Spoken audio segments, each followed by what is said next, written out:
Standard 9th के विद्यार्थी science second के अंतर्गत हम लोग आज द्वितीय सत्र में पाठ 15 सजीवों की प्रक्रिया के अंतर्गत उत्सर्जन का अध्ययन करेंगे।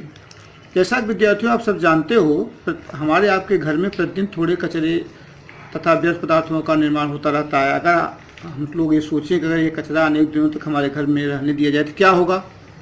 सजीवों के अनेक अवांछित घातक पदार्थ जैसे यूरिया, यूरिक अम्ल, अमोनिया तैयार होता है। यदि हमारे शरीर में अधिक समय तक रहेगा तो हमें गंभीर हानि पहुंचा सकता है और कभी कभी मृत्यु भी हो सकती है। इसलिए इन घातक पदार्थों को शरीर से बाहर निकालना की आवश्यकता है।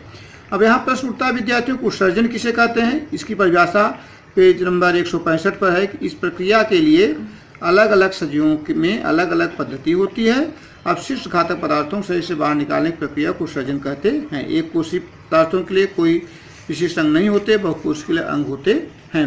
इसे सदा ध्यान में रखिए। यह पोर्शन इस नए सत्र के अंतर्गत नए सिलेबस में कैंसिल किया गया है। हम लोग बच्चों वनस्पतियों में होने वाले उत्सर्जन 15.4 में देखें, पत्ते झड़ना। विशिष्ट जब ऋतु आती है, मौसम में वनस्पतियों के पत्ते झड़ जाते हैं, ये उत्सर्जन प्रक्रिया के अंतर्गत आता है। वनस्पतियों के फल फूल कुछ समय के बाद झड़ जाते हैं, यह भी उत्सर्जन के अंतर्गत आता है। गोंद जैसे पदार्थ भी वनस्पतियों के लिए उत्सर्जित कर दिए जाते हैं।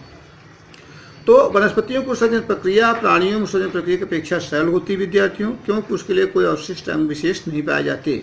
लेकिन विसरण प्रक्रिया द्वारा गैसीय पदार्थों को बाहर निकाला जाता है। वनस्पतियों में बहुत से बाहर फेंके जाने वाले पदार्थ उनकी पत्तियों की रिक्तिका, फूल, फल और तनिक छालों में संग्रहित होते हैं। कुछ समय बाद ये झड़ जाते हैं। अन्य व्यर्थ पदार्थ राल व गोंद के रूप में जीर्ण जलवाहिनियों में संग्रहित हो जाते हैं। वनस्पतियाँ अपनी जड़ों के द्वारा आसपास की जमीन में व्यर्थ पदार्थ उत्सर्जित करती हैं। आपने देखा होगा विद्यार्थियों कि जब माँ, आपकी माँ, हमारी माँ, कोई भी माँ जब सूरन अथवा रुई के पत्ते को काटती है तो काटने समय तो नहीं, लेकिन काटने के बाद उनके हाथों में खुजली होने लगती है। ऐसा क्यों? इसका वैज्ञानिक कारण क्या है? इसलिए देखिए, बहुत सी माँ अपने हाथों में तेल वगैरह लगा करके रुई अथवा सूरन के को काटती है, क्योंकि ऐसा वैज्ञानिक रीजन है विद्यार्थियों कि अरुई और सूरन और अरुई में अपशिष्ट पदार्थ कैल्शियम ऑक्सलेट के स्फटिक के रूप पाए जाते हैं। उनको हम ग्राफाइट्स कहते हैं। ये सुई के आकार के नुकीले होने का त्वचा में चुभते हैं, इसलिए खुजली होती है। मानव उत्सर्जन विद्यार्थियों देखिए, मानव उत्सर्जन में हम आप इसके खुद एग्जाम्पल्स हैं। मानव एक बहुकोषीय प्राणी होता है विद्यार्थियों। इसमें हर कार्य को करने के लिए अलग संस्थान होते हैं, जैसे पाचन के लिए पाचन संस्थान, श्वासोच्छ्वास के लिए श्वसन संस्थान इत्यादि पाए जाते हैं। अपशिष्ट पदार्थों को शरीर से बाहर निकालना आवश्यक होता है, इसलिए इसके लिए उत्सर्जन संस्थान की व्यवस्था की जाती है। मानवीय उत्सर्जन संस्थान में वृक्क की जोड़ी, मूत्रवाहिनी की जोड़ी, मूत्रोत्सर्जक नलिका का समावेश होता है। विद्यार्थियों, हम लोग 15.6 उत्सर्जन में संस्था और वृक्क में यहाँ चित्र दिखाया गया है। इसके अंतर्गत कुछ परिभाषाएं हैं, उसको आप ध्यान सुनेंगे। पहला है कि उदर के पीछे की ओर मेरुदंड के दोनों ओर सेम का, जैसे आपने बीज देखा है ना, सेम के बीज के आकार के दो वृक्क पाए जाते हैं। वृक्क में छानने की मूलभूत क्रिया करने वाला जो घटक होता है बच्चों, उसको नेफ्रॉन कहते हैं। परीक्षा में क्या तो पूछा जाता है नेफ्रॉन किसे कहते हैं। इसका एक ही सेंटेंस में उत्तर लिखना है विद्यार्थियों कि वृक्क में छानने की मूलभूत क्रिया करने वाले घटक को नेफ्रॉन कहते हैं। प्रत्येक नेफ्रॉन में कप के आकार की पतली भित्ति वाला ऊपर का एक भाग होता है, जिसको बोमन संपुट कहते हैं।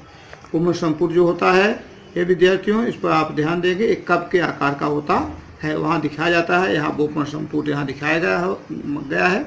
उसमें उपस्थित रक्तवाहिनियों की जाली पाई जाती है, जिसको ग्लोमेरुल्स कहते हैं।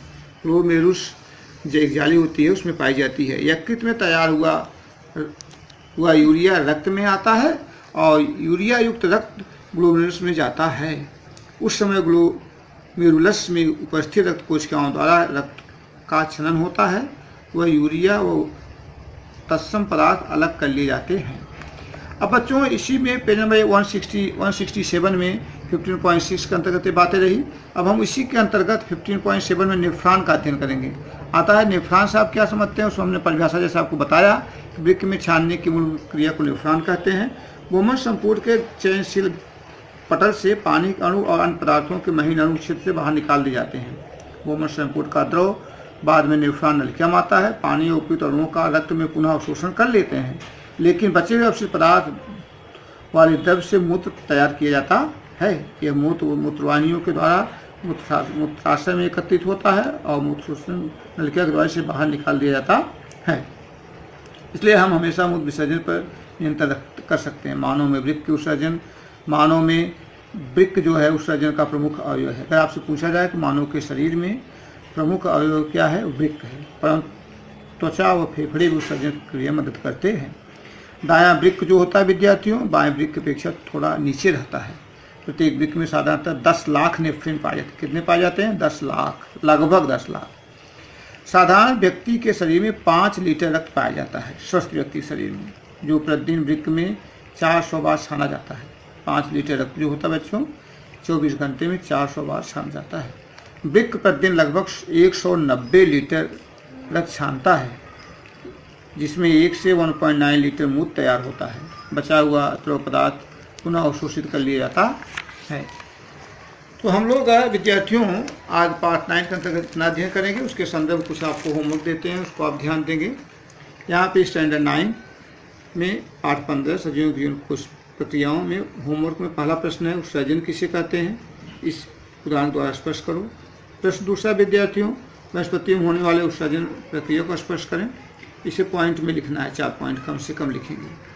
प्रश्न 3 है विद्यार्थियों माँ जब सूरन अस्वाभाविक पत्ते को काटती है तो हाथों को खुजली क्यों होती है, वैज्ञानिक कारण है। चौथा प्रश्न बच्चों मानव होने वाले उत्सर्जन प्रक्रिया में 15.6 और 15.7 के फिगर का चित्र बनाकर प्रत्येक फिगर के अंतर्गत 4-4 पॉइंट लिखना है। प्रश्न 5 है विद्यार्थियों उपापचय किसे कहते हैं, इनके प्रमुख प्रकार क्या है। उपापचय के 2 प्रमुख प्रकार होते हैं विद्यार्थियों, टेक्स्ट बुक नहीं फिर भी जानते रहिए, अपचय और उपचय। और अपचय और उपचय दोनों प्रक्रियाओं को मिलाकर के उपापचय बनता है। परिभाषाएं कुछ लिखना है। तो प्रश्न 6 विद्यार्थियों नेफ्रॉन किसे कहते हैं, भूमर संपुट किसे कहते हैं, ग्लोमेरुलस किसे कहते हैं। हम लोग आज 17 दिसंबर को यहाँ तक अध्ययन करेंगे और बेस्ट ऑफ लक।